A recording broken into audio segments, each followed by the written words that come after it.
Hour of Zion, Hour of Zion, Hour of Zion. Pillar of Zion Church International, the Hour of Zion, Ebreo, OFM 107.7. Benade Biara, Anajo, Dumienu Aba Paho, the Quapimson online, Ebebo. Ye Jinema Bompaye, all night Kesiepa. If you are down so, area, no Mionu, Apemu, Copim, Nomi, and Sabrenos, ye besan so she had been Radiasem. I was home for old Media, which Yame, Aya or Sofo, Emos Asantia, or your Pillar of Zion, or Boase branch, Sofo, or no Nebetinum, Adia Radiasem, the Abreo, Tieno, Abrebiana, Minimso be Yeshra, or Yesudin, when Yamishra, Amen.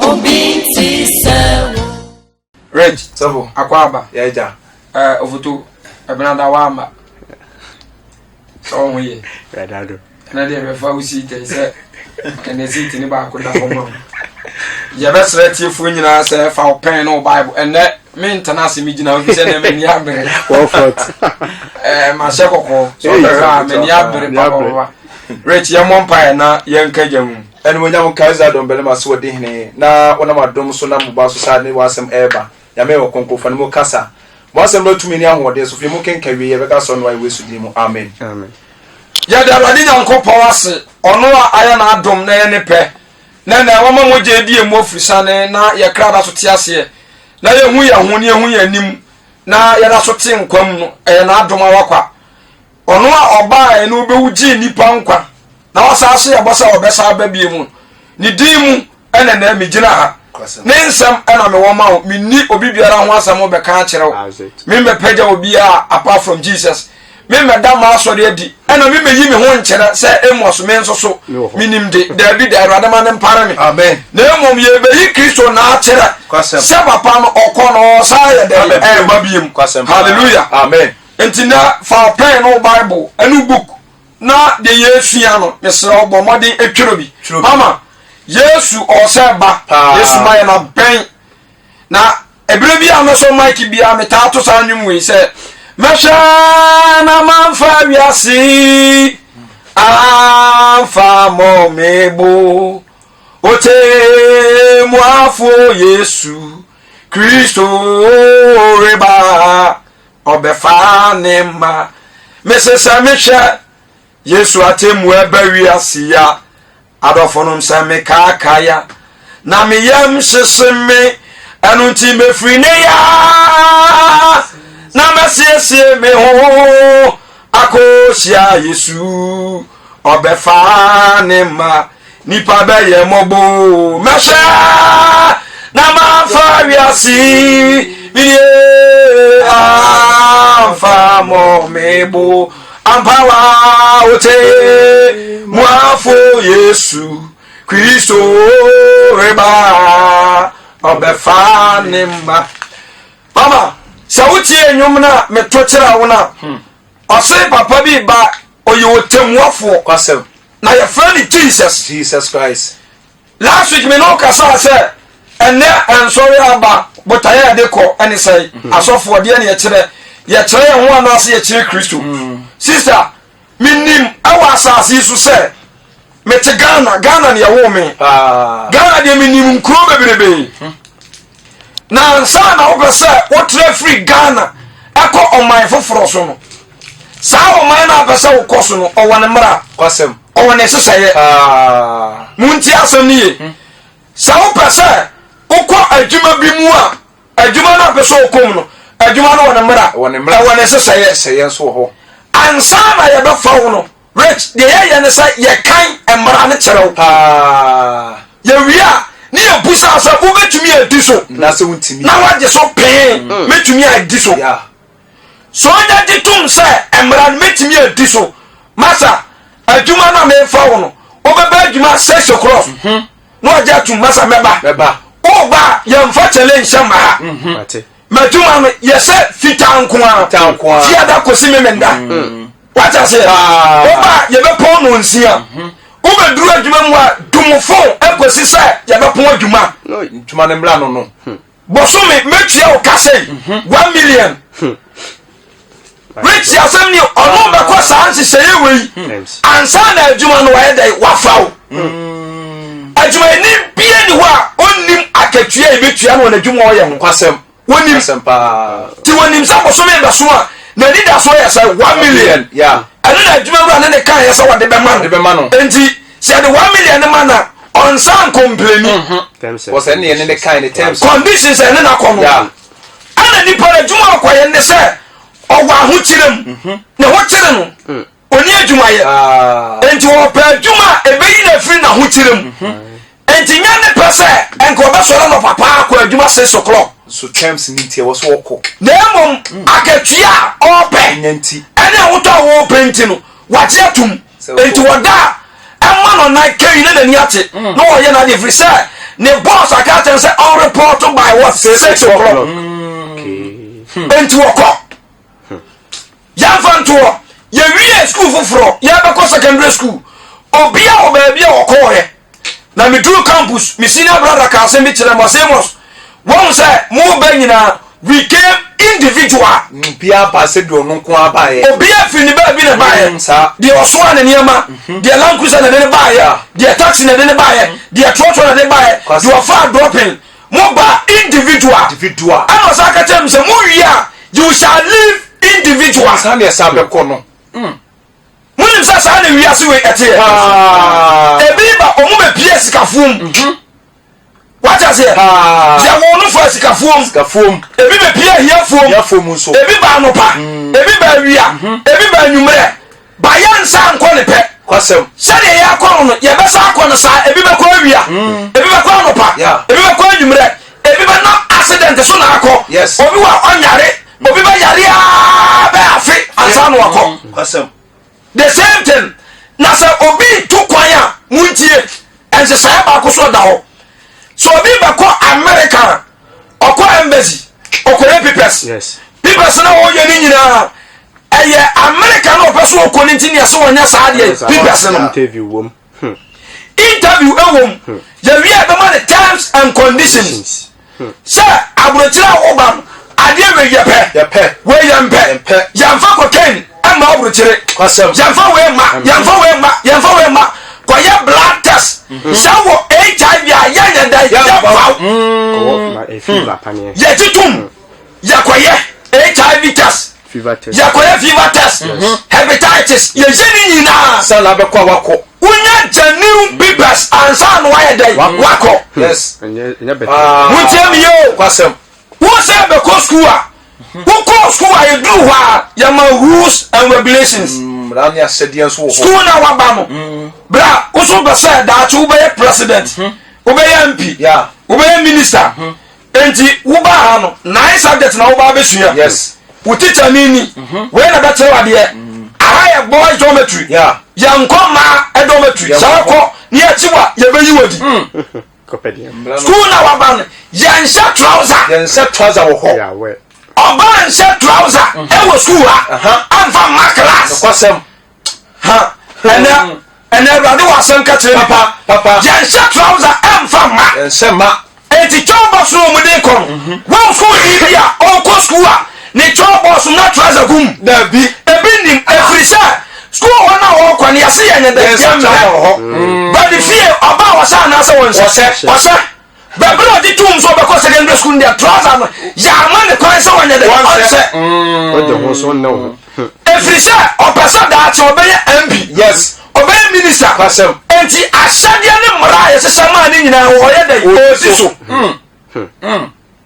yɛkyerɛ ne sɛ bɔɔde house ɔwɔ bɛda no yɛmmɔ fufuo ma no da ɛkɔsi dɛ ɔbɛkɔ wompɛ fufuo sɛ deɛn a wonya kɔ bɔɔde house a fufuo yɛmmɔ wɔ hɔ enti nya adeɛ a yɛbɛwɔ bi ama wo yɛde saa mmara ne nyinaa ɛma wo wowie a na wɔgye atom yɛsa school ne mmaba ampa a yɛtumi tie ne yɛkɔtena hɔ for 3 years 4 years saa mmara ne nyinaa abɔfra a otimi di so no otimi tira 4 years ewie ba fie asomdwem badi obabu so no ɛmfa wo ne sika a watua ma school no yɛyi na di suspension yɛyi na di afei me busa atiefo a mutie me nyinaa the whole Ghana abrotefo a mutie me ɛbɔsefo a mutie me bra let me ask you sir church na wo kɔ no ɛyɛ die bɛnti na ma wo kɔ yɛbɛntia is it because of heaven ti Hello? Hi. Is it because of heaven? Now say, heaven TDR and heaven and also the time and conditions and the say.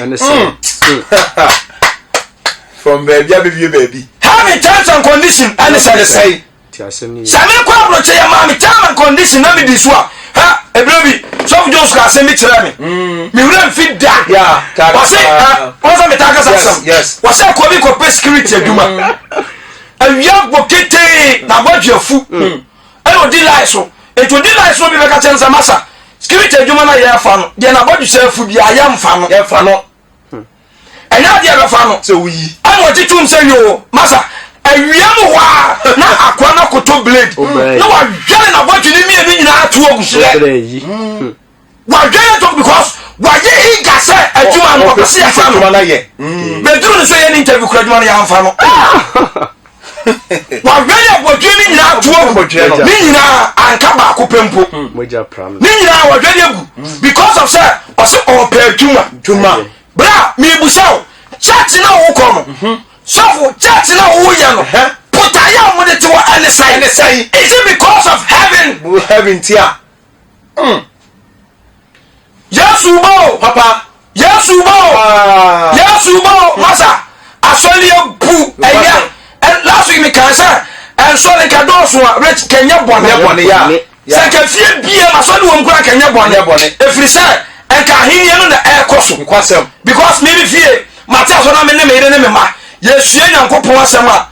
ye kronkron edi ne pe konkwaje ma e ka bone kura to ntwa to betwa ka bone to betwa kanya bone babu sase ene ukọ schools mu a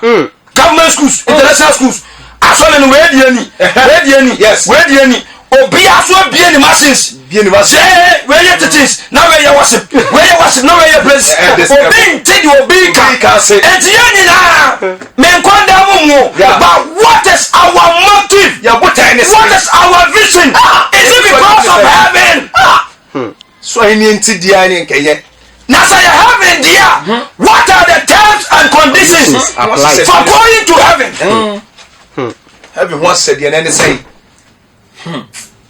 Masaya asemo was it adechie akonanim yankan Romans chapter 13 verse number 8 monka kan free 8 ebra besiba 14 Romans chapter 13 verse number 8 was it by Romans chapter 13 verse 8 was money obiara ka je odo amode dom ho money obiaka je odo amode dom ho je odo money ba dom ho na de odo ne nyonko na wiemra ne so di de odo ne yonko wiemra ne so wa wiemra ne nyina so di ko na de okase ense awade eniawu e mokro no wani mrade no wani mrade samra se bi na ka ho a samra se bi ka ho a waka bo ma se ni nyina se do yonko so ho odo enya onyonko bone verse 11 na ye mo mefisi ye ni mo bla no na ye mo efirisa ye ni bla abra no se do mo firi ne mo sori ye na yadu se do mo firi no mo sori ye na yadu edo na yadu the entire man because school ni say me ba some be minister kwasam enti eto da ye exams asanya graduate na having tea ana ye ko school having tea ana ye ko asore me wa enti asore e school complete kwasam yani ye ho edo no enyadu na afi yan kwasam Yesu osa babio Yesu osa babio seba obefani pa akọ heaven yes obefani pa akọ ba bi owo yes na wan ne dia wiei wo for osafata say oni papa ne beko hallelujah praise the Lord ade ne church or church conditions by the mama this is bay so to kwa ya ma conditions na odi so dia mama musa say Kristo som enti do obi apelo timi ya na de obi apelo timi ye bra enti church na otim o ya so say na Yesu pia Bible no so usua pa ade na Bible ne kasa fa ho say wan ni pa obetumi akọ heaven ni hwa enkrofo bi ko Yesu nkyɛn ekobusa ne say Yesu ya bra no wote ase no ne yire wo wi ana me fa ne yire ana me sumi wi ye ana do to so be fa ye enti ye kɔ heaven a wan na be ye nyina ne yire according to Matthew 22 enti time a Yesu ebu wo mo oka to mo say oso ahini mu ye ma wade ebisi nyina te se de agofo angels tenio na just yɛne yɛ wɔ asase so no yɛabrɛ bɔ no yɛbɔ no abɔfoɔ bɛdi ka atra soro pɛn asoɔden ɛne tuate wɔ mu yɛ yɛhyi wɔ mu firi wɔ mu tenabea no saa bea no na ɛde yɛkɔ wiplesi ɛnti heaven asoɔden ba bi a nkɔ bi hello asoɔden ba bi a nkɔ bi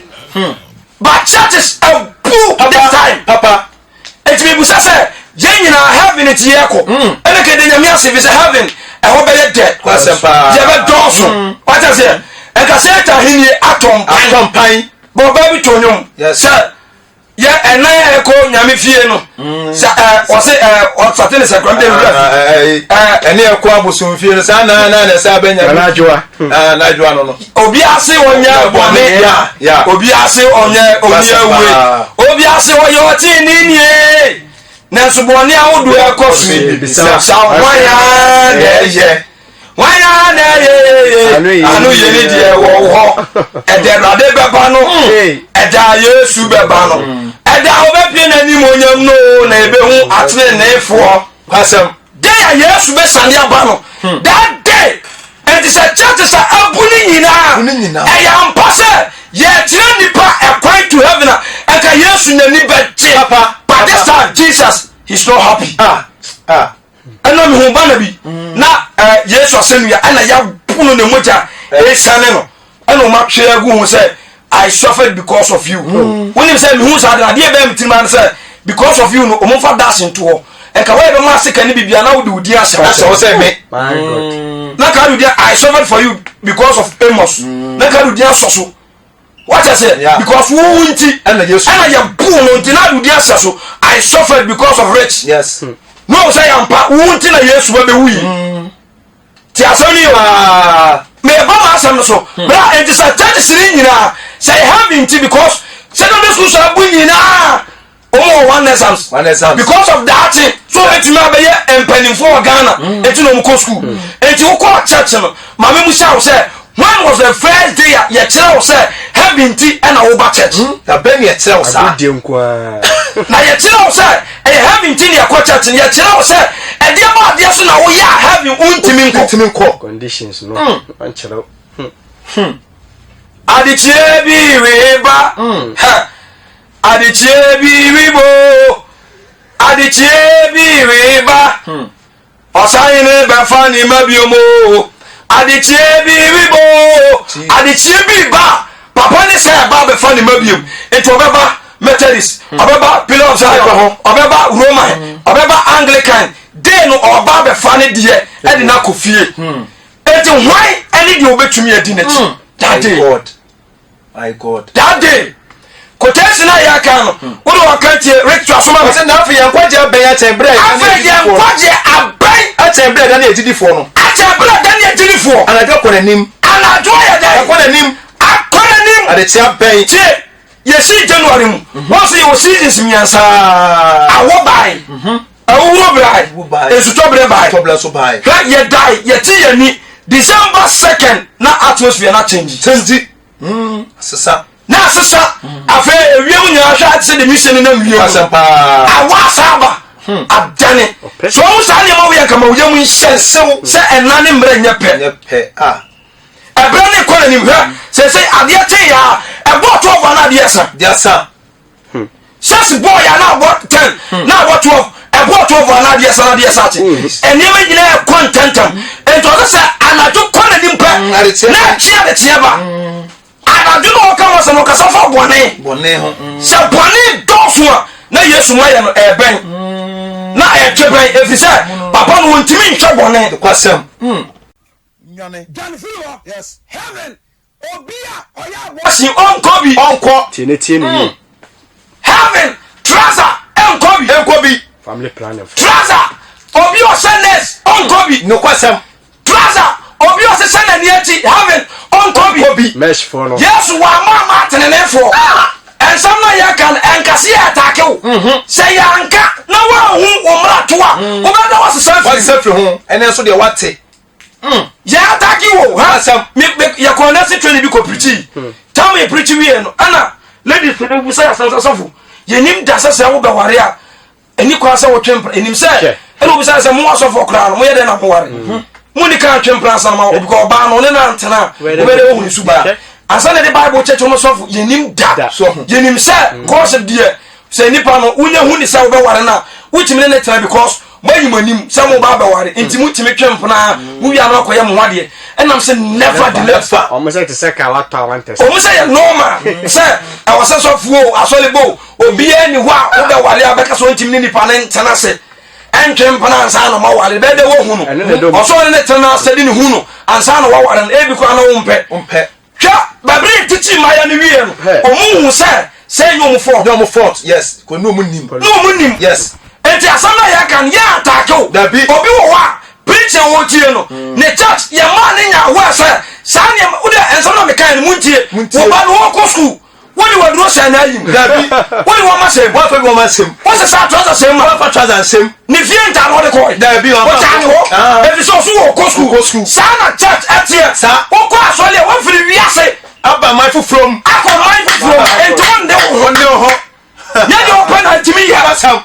o fa ma dwuma mu emra wa ha papa o ma samra ntia so ya preach wa ha no so ba no ya gbo mu mra so a o nka to se masa de mo ya no manya ya ma mu ma ha bio emra wa ha adenti no akọ church enkramofom na ko kwa de o pa bia ka beti tetam so mu ko masalachi a atade pa bia na de ko na tade bia pe ne de ko atade pa bia na de ko bi kramani so ba wale a wona ma wakatality emo bia wo so ya de warefo enti won de ho adentina christianity ma me ya jagum tantan tansa agudie nkoa na ne ko so won so lim sei di obia pa ana oye masa sa conditions ada ho dia na sa have you obia na okọ no ya kra no sa wa so le okọ afodi a ogo ofre a woto e ya have nti ana okọ dia na ya ka no kra tro ka tro ye ya ka no kra tro so jani free ho a wo be na ho mi ama okra wa de be chew visa sam ke se bi ba e ba sa si wesu sa na e be ya ni gisam e be ya wo so ma nipa hwa Ghana kra da on haniama wo wiase de akoso ya baso ye tie wiase de wiase ba say ye ba Christianity say ya jiagu ya jiagu and so for ma me wa bommas ano de jira pompete so wa bommas ano de to water so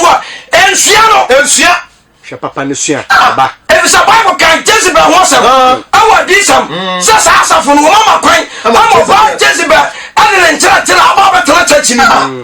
ram mas aya bone papa Bible kasatia nya trouser nya nesi nya so nya ani sisa nya e bisa wo ya hante tie urade this skirt no osura hiniam eno sister be from London asofu hwe media se de mani esi abre no magya be do tell you asofu me hu sa de me wonyina one day me jeni nyina ho enti se me nim kwa asofu mabregu me de nkwaje na me po se hwe asofu me picture no na da ho once ma sesa no na first me ye manim makeup nyina afiri so ekosi form obi nim se wo ya sa no ani ate asofu ye tie nyanko person me jai hwe me picture na me dia beto on e different wasafu se wo pompa o wale broni o bompa ya se rade sugo rade so wa o mu ko kan bubi waso te ho wo se o bompa ne jabi bubo free ne form e ba no so na le tete ma tell my god hi Jesus no and to say on because onya so ni bia wo ko ba wa wanya no kra no udi di agro and na so for pro mu din so no man e be yusu so for ma wo preach e be preach no opportunity wa ba try tuntum yesu ba masa mo mi study 30 first methodist and solid se so for ma me kwa solid se methodist solid ba kwa solid se roman ni ko hwe mu dressing duko ba bo kama ne ntoma sini na ya se no de bia kata so what is the bible kutano na o tonyom ko ben na Sunday do na say yakọ church mu se church members na yakọ and so fear dem kramofo ko mosque ye hu se kramofo na yakọ no dress ne din ne tade bia ne de awura Kristo ye ya ka no se nya have nti ana akọ church dia ye ni problem na wadi be push da bi say e da na ato a wo kwa ye finish adwuma wo kwa ye radio adwuma wo kwa ye nurse adwuma ye ma o mra a wutimi di so na ba church the Bible ne ma amra wantimi andi so ubeyi hu ano ubeyi hu ano no atira say na unya wadwe say heaven open because say na open heaven dia say de okwa abrochire ma omra udi so abrochire ya je wo ukosu adwuma ya ma omra udi so ayefa ukosu ya ma omra udi so ayefa arutira adwuma no nya ye nti amboso heaven wo be ba mpa enka de osofo ni ka kire o efa Bible so so ba heaven ni so yesem ka udi so eti wonya wadwe so open ma hinemu aba konchan that is adini die radika bi to the arewu Erode na kese na be yo hwe obi ofre Erode bia this time so hwe de eba ediye ne ne ma eba o sha na de yam sese no na ye ne so wonsu o tie mu a wo ba bi won kankosi hwe so for what preacher free die tie ni be sin there but just obi o wa o tia just eye ne fekeke asane de won fa akan bi die asan kese bi ba abaya bi na fra no Eunice kumase anoma no wo no ya sekla ogbonyum bi tam otonyum ni wiye no na de tie o mkwa lunch o mkwa nu owu Eunice enyum ba ko pen oboy wa monyum bi abiem asem kese bi everybody yasi ebe ya wa manipa na wa wo wiasi eni jasa usui obayade na dano wako ni nchebi oh ajamire temisu ani mara wosam medeme bawani ebaya ni jisamo ebaya ra wosam sedano mejino bon samafa hwe obi Erode apo se saso hwe bunya ebai Erode so so ka ma afia betoa kede na o se wo ye kede ni pa yo bale se bubo krom naked who party awodo asini nyina ekisofo ka ho kisofo club akese na mope ekisofo ka ho say ye wiasefo de anyame yawo ebi se ono onim otisum ba so wo come Methodist wo come Roman wo come Pillar of Zion Church Zion say the one ni mo a kenya yawo no problem but ni pa na ban boys out pa any pa ba wo do aba ni pa ni gudam wo sa ni pa ni gudam wo sa yankyera ne say Yesu ba sam nkwane yankyera say Yesu ba asam kese bi bo ba wa want to me anya heaven ni bia nkono wa want me anya heaven ni bia nkono wa se Erode atemu no ebe sase woni fie na se free ase wo yeso kanea wi wono ntene ebe wie wona want na go pasam say sembi ribo and every riba ko Amos chapter 8 Amos chapter 8 verse 11 Amos chapter 8 verse 11 but say never riba and every riba Erode na go pass Erode asam ni se me dia ne mo ko sama makoma ba asase so se me makoma enya dia ne kom enya dia ne kom enya su kom na Erode asam tie na Erode asam ni tie mu tie ni yo wo se Erode asam ni tie so be tine free poano akopoano tie ni yo Erode asam ni tie ebeto da be nya sa wontie wo se Erode asam tie die ya papa obetimi atie asatra na ebeyira kan ko onya bi ebeyira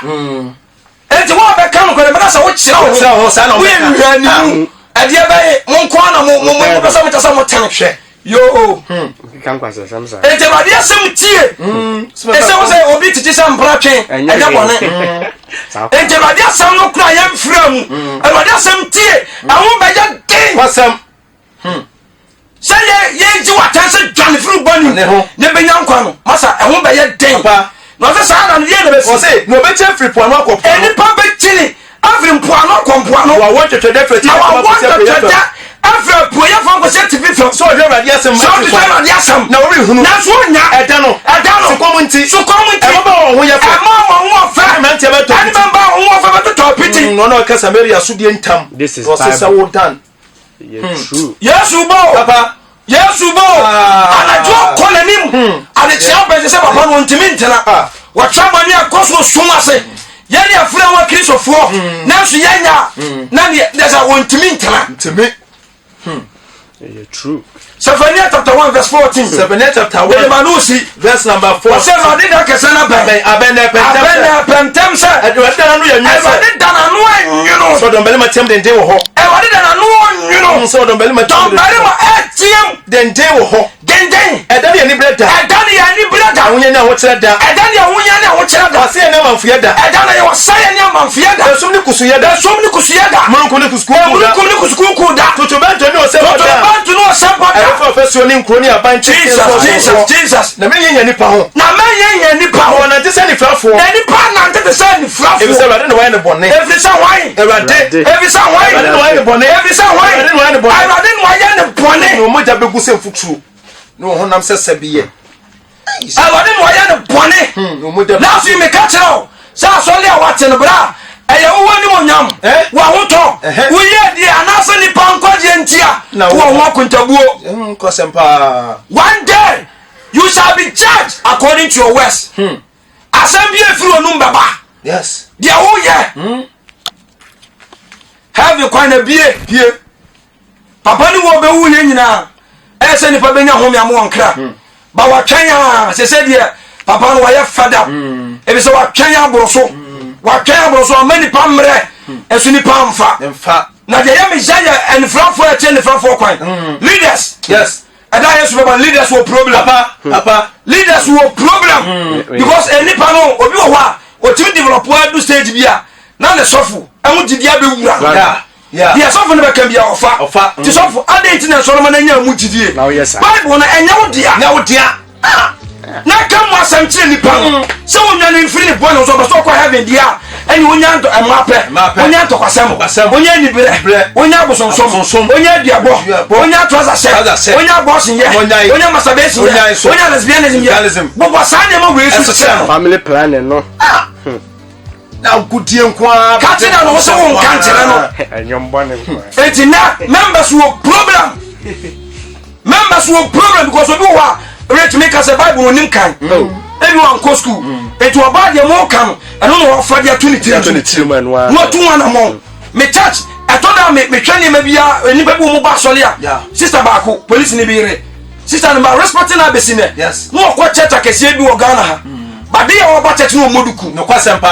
yeah. The dress on the bar ni ti e ne guso sa. Bebre church na e koso wa ye titi no. Jampon so npo ehun se wo da dia cover ni ti so kama the following day oba no ogboni duku eno anu na so no wajai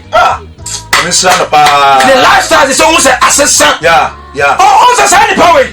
blame no that's serious what I say me blame no me blame no because ya nkan tira no bo be mu no kura nya no wajai oba mu no kura wajai enti nyi wonu na che say eni pa no bebre ho a se no kura no ka kire no oba ye dai oba ye jai de oye no bayan kantre no wonim Awurade woni mamobo asembire ba oni aba ujina bia wo he asam kasebi reba riasi oba bobo osu senko oba nani asasini na senko Onyaba ujabia wohe mesaka krabi na Yesu abo oba mayakoma toyeyem mesaka krabi akakrabi na Yesu abo na se ya kira wo se eye asetine mu abra bonti ana Yesu nyamia nipa ko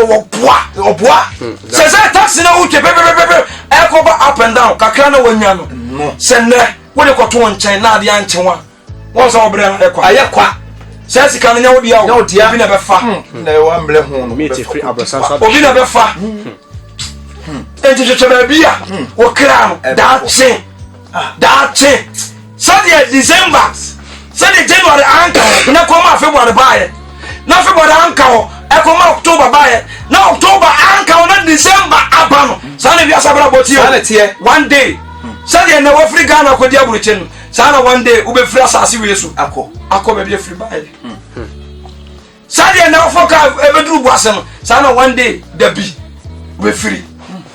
mesraw ene mo ni mbra ho so me de manusi ene sama me ka tiro yi e dabi dalo me mo free sa Yesu o sa babiem Yesu sa babiem Micah chapter 4 Micah chapter 6 verse number 8 Kaima me na me forma no Micah chapter 6 verse number 8 verse number 8 wakade eya tire onipa tie makade eya ayadai atire onipa tie die ya no yanka ntire moa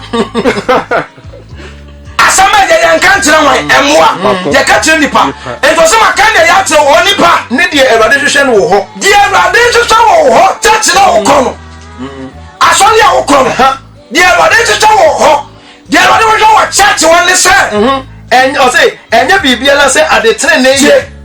mo ta so kan enya bibia o say adetre ne ye afode ye bo afode a ye de support church no asasi so kwasempa ye de si asole dan ye de bi ton konwa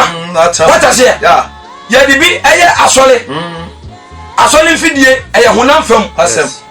eye no eye asofo ane sole manadea ye mfa nko heaven munti asem ni ye ne si mfa nko heaven munti ye sofo na dibi yes anu bi no die frisa onya adwuma bia anu bi no die yes enti wo Awurade nya no wo twa free ho anoa also the come on some can some 50 verse 16 what can say me penam ala say me pebi kame musa wo enti kama wie wase dia me twa wo ho enye bibi bia say adetre ne ye enye sika adetre ne ye Awurade mpashi free ho adetre ne ye enye na Awurade twa free ho adetre ne ye asofo ne da down no kwasa bra asa Awurade won mpashi free ho say wo dey satira the Awurade pray for ye adetre ne ye adia etene ne adoye ene so bepe adoye ne ahoblase ene de ahoblase ahoblase fi se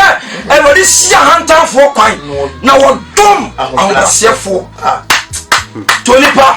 maka de ya kyerɛw onipa wɔtene bibi biara na Awurade twa firi hɔ se adetene ne ye adoye pɛ ene ahoblase enu nkɔ na Awurade pɛ firi hɔ church na wo kɔ enu nkɔ na Awurade twa firi hɔ sɛ wo bɛbrɛ ho ase sɛ wo bɛyɛ ade a ɛtene mama enu nko a ene Awurade pɛ firi hɔ o Awurade mpɛ hwee emfiri hɔ ɛna wiei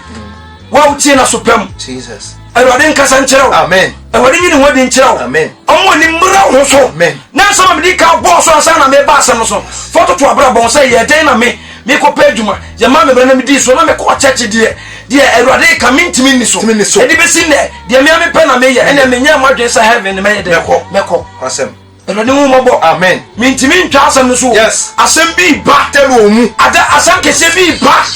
asɛm kɛse bi ba asɛm kɛse bi ba Jesus Awurade hu ni mɔbɔ amen no ndom yɛ yes ne ntimi ntwa ne free mbɔnim ɛwɔ Yesu Kristo din mu amen amen